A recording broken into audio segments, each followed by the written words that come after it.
And even Bruce Willis will tell you that Die Hard is a Bruce Willis movie, not a Christmas movie. Nevertheless, moving on to our roundtable, Forward Air and Omni. Are we going to be reporting a wedding or an annulment? We're going to try and figure that out with Matt Leffler, who joins us, the armchair attorney from Chicago, Illinois. Matt, thanks so much for joining us. This story continues to have legs. They're still talking. They're still in courtrooms. This is costing a lot of money. What have you heard from the latest about this story and in terms of where this could possibly go and when it could possibly end?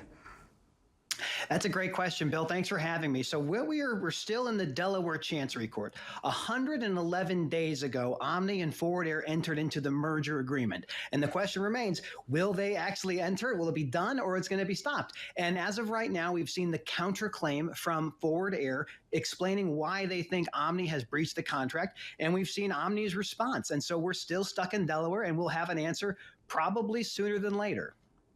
Well, that would be definitely good to hear. So right now, the points of contention are pretty obvious. I mean, it's at least on the outside looking in. Obviously, Forward Air wanted to get into this. Omni wanted to get into this. All of a sudden, some shareholders decided they didn't want it. That came into a Tennessee courtroom to get decided. And then all of a sudden, now we've got discord here. What are the elements at play that need to be decided in order for us to get a resolution? Well, what we're looking at now is a declaratory judgment. So what's happened so far is Forward Air wants one thing. They want this court case to be thrown out. They want to say that what Omni has done is a material breach of that contract. A material breach is a very specific type of legal thing that Forward Air is trying to push forward. With Omni, they want specific performance. They want this deal to be done. So what is the material breach that Forward Air is alleging Omni has done? What Forward Air is saying is, look, you weren't giving me data.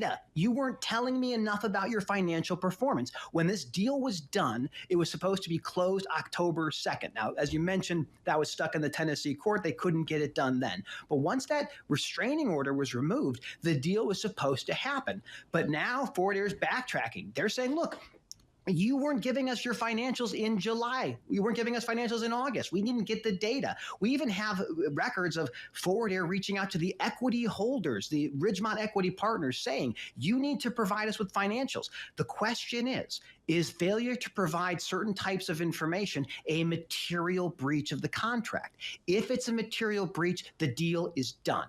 If it's not a material breach, this thing gets pushed through and these two companies become one. And that's what's happening right now in the Delaware Chancery Court. I hate to relate real world proceedings with things that happen in movies, but one of my favorite scenes that I've seen recently, excuse me, is in the movie In the Name of the Father with Emma Thompson, where at the end of the court scene, she exclaims that she has a piece of evidence that was not to be shown to the defense. And that was that kind of that ace in the hole, if you will, that gets her client off in that particular case. Going back to this particular case, you have the shareholders that came in, they said, we needed to vote on this, or we just had to have a say in this at this particular point. And now the argument, of course, going to Chancery Court is different than that. Is that what Forward Air is looking for? They're looking for that essentially that courtroom moment where they say, look, you didn't have this, or you could have had this, or we had this, and that's going to be the magic bullet that kind of gets them off the case? So that's a really good analogy. So what Forward Air is trying to do, just to your point, is they're throwing the kitchen sink at Omni, saying, here are all the ways you didn't do what we wanted you to do. The fundamental question here is when the deal was originally struck, Omni had said our projections for 2023 is going to be $250 million of earnings before interest, taxation, depreciation, and amortization, EBITDA. And that number's been revised. This is a really interesting freight recession. And so what it looks like more is like the case is Omni's likely going to hit like maybe 160, 170 in terms of EBITDA and millions of dollars. And that is not necessarily a material breach. I mean, that is just the way the financial systems operate. And so what Forward Air is trying to... If that's the case, let me interrupt you there just real quick. Yeah. If that is not a material breach, what would be? That's a great question. So a material breach, let's look at it in terms of what it is you're buying. So if this deal gets done, and then Omni says, you know what, we're going to change our business. We're not going to be a freight forwarder anymore. Instead, we're going to be a toy manufacturer. Forward Air can go, that's a material breach. That's not the same company we thought we were going to buy. This is different. This is this idea of the numbers and the values and all of this. That is not material breach. That's just the economic reality of the situation that we're in. Forward Air had all the ability to understand what Omni actually was as an organization. That's the difference between a material breach and what would be like just a normal breach of transparency or candor or something like that. So, if we just take the financials completely out of it? In other words, if Omni didn't make a dime this year, does that make a material breach because all of a sudden, obviously, the value depreciated that quickly, and you're not the company we wanted to buy in the first place?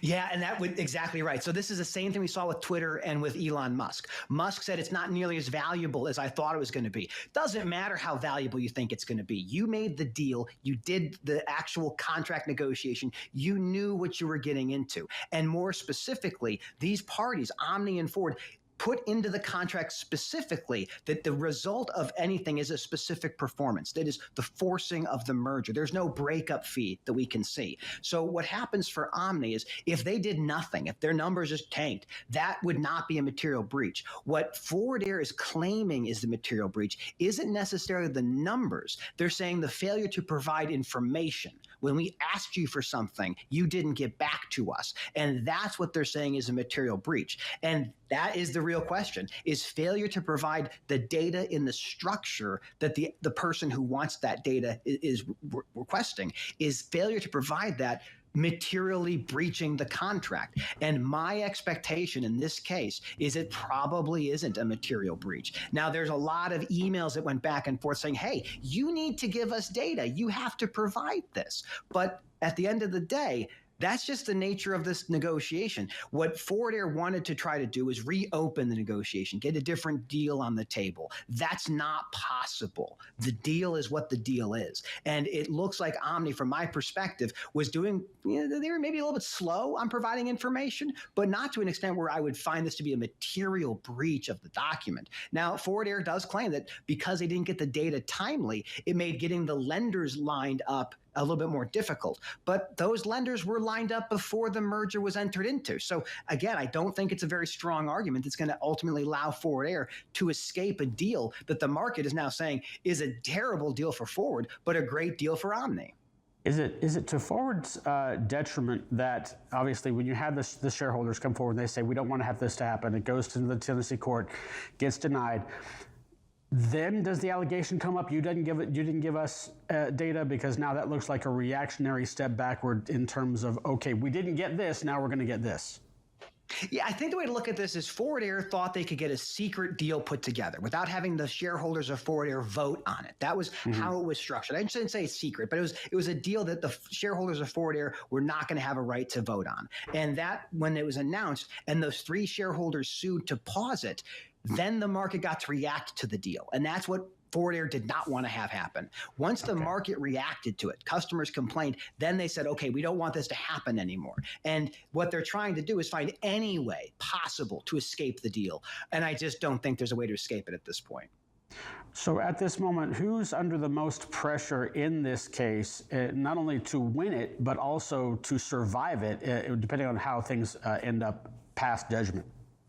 I mean, this is really tough. Omni is going to try their best to force this deal. This is the best deal they're going to find. For Forward Air, they're spending $170,000 a day, $170,000 a day in interest and carrying costs in order to make this deal happen. They have already said they want out. So if this deal gets forced, you're going to have a massive shakeup at the top level of Forward Air and the new Omni organization, because you can't have companies merge if they desperately dislike each other. So I think for Forward Air, this is by far the biggest thing for them to deal with. If they can't pull out of this, they're going to be forced into this merger against their will, and all the value and synergies that they expected are going to be brought on a lot later on than they anticipated. For Omni, if this deal doesn't get done, and I'm very surprised if it doesn't get done, they're going to be just running business as usual. And that's kind of how I look at this at the moment. Got about 30 seconds left here in terms of what this case does with precedent. Is there precedent that judges could perhaps rely on, or does this case set precedent for future cases? The precedent setting may happen, but reality is the Delaware Chancery Court is phenomenal in breaking these things down. What I think is super important for all the viewers is to understand how this deal was structured and the legal things that are happening. The fact that two companies came together, one publicly traded, one held by private equity, and then you see this court case in Tennessee. You then see it move to Delaware. This is fascinating, probably the most interesting court case in all of 2023 as it relates to supply chain. So the more you can learn about this and understand the players, the better off you're going to be understanding how to navigate the freight market next year, because this is a very interesting deal. Going to be very interesting to watch. Hopefully, again, as you mentioned, we try to get a resolution pretty soon. Matt Leffler, thanks so much for joining us. Thank you for having me, Bill. All right, we will take a short break and wrap up this edition of FreightWaves Now after this.